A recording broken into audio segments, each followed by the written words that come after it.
Chapitre 24. Judas de Kérioth après sa trahison. Je vois Judas. Il est seul. Il est vêtu de jaune clair avec un cordon rouge à la taille. Mon admoniteur intérieur m'avertit que c'est depuis peu qu'a été capturé Jésus et que Judas, qui s'est enfui tout de suite après, est maintenant en proie à un contraste de pensée. En effet, l'Iscariote semble un fauve furieux et traqué par une meute de mâtins. Tout souffle de vent dans les feuillages, un bruit quelconque sur la route, l'écoulement d'une fontaine, le font sursauter et se retourner, soupçonneux et effrayé, comme s'il se sentait rejoint par un justicier. Il tourne la tête en la gardant basse, le cou tordu. Il tourne les yeux comme quelqu'un qui veut voir et a peur de voir. Si un jeu de lumière de la lune crée une ombre d'apparence humaine, il écarquille les yeux, fait un saut en arrière, devient encore plus livide qu'il ne l'était, s'arrête un instant, et puis s'enfuit précipitamment en revenant sur ses pas, en se détournant par d'autres chemins, jusqu'à ce qu'un autre bruit, un autre jeu de lumière, le fasse s'arrêter et s'enfuir dans une autre direction. Dans sa folle marche, il va ainsi vers l'intérieur de la ville, mais une clameur du peuple l'avertit qu'il est près de la maison de Caïphe, et alors, en se portant les mains à la tête et se penchant comme si ses cris étaient autant de pierres qui le lapident, il s'enfuit. Et dans sa fuite, il prend une ruelle qui l'amène tout droit vers la maison où a été consommée la scène. Il s'en aperçoit quand il est en face, à cause d'une fontaine qui coule à cet endroit du chemin. Les pleurs de l'eau qui tombent goutte à goutte dans un petit bassin de pierre et un faible sifflement du vent qui s'insinue dans le chemin étroit en produisant une lamentation étouffée, doivent lui sembler les pleurs de celui qui l'a trahi et la plainte du supplicié. Il se bouche les oreilles pour ne pas entendre et s'échappe, les yeux fermés, pour ne pas voir cette porte par laquelle, peu d'heures avant, il est passé avec le maître, et par laquelle il est sorti pour aller prendre les hommes armés pour se saisir de lui. Dans cette course aveugle, il va heurter un chien errant, le premier chien que je vois depuis que j'ai les visions, un gros chien gris et hirsute qui s'écarte en grognant, prêt à s'élancer contre celui qui l'a dérangé. Judas ouvre les yeux et rencontre les pupilles phosphorescentes qui le fixent, et il voit la blancheur des crocs découverts qui semblent produire un rire diabolique. Il pousse un cri de terreur. Le chien, qui peut-être le prend pour un cri menaçant, se jette sur lui, et les deux roulent dans la poussière.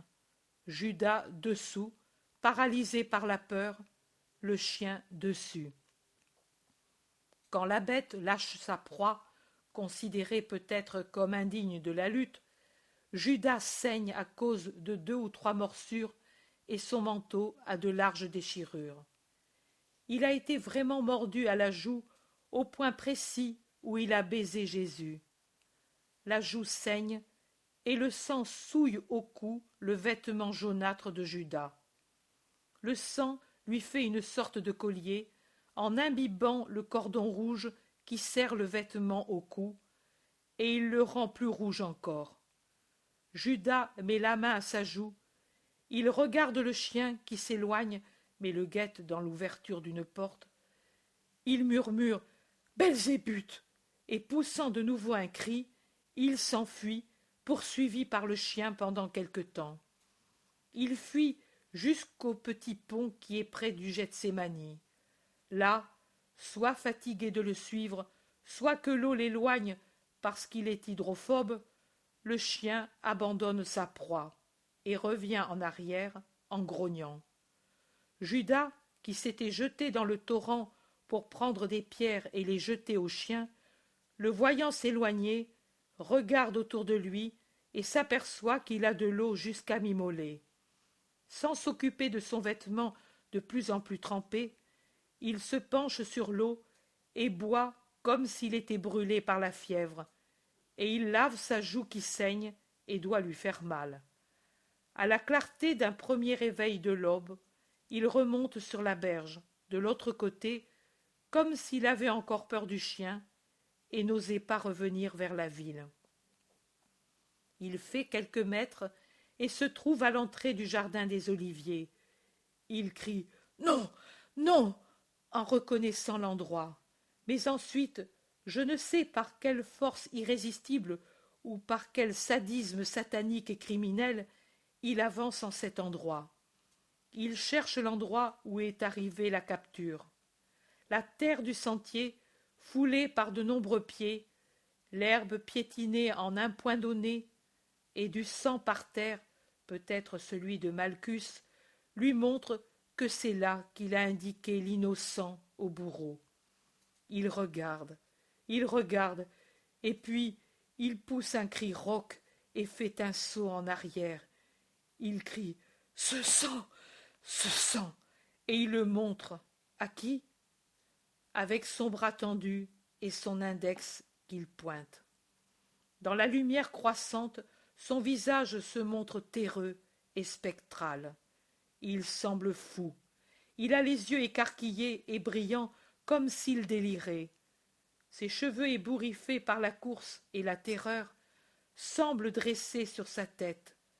La joue qui enfle lui tord la bouche en un rictus. Son vêtement déchiré, couvert de sang, mouillé, boueux, car la poussière, en se mouillant, est devenue de la boue, le rend semblable à un mendiant. Son manteau aussi, déchiré et boueux, pend d'une épaule comme une guenille, et il s'y empêtre quand, continuant à crier « Ce sang! Ce sang !»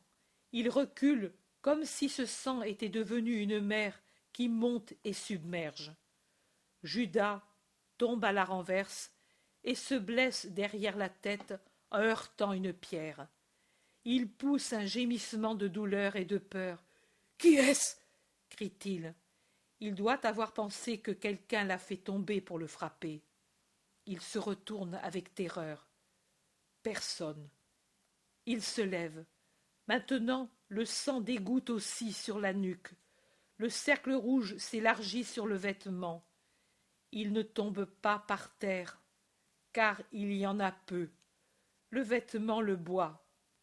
Maintenant, la corde paraît déjà au cou.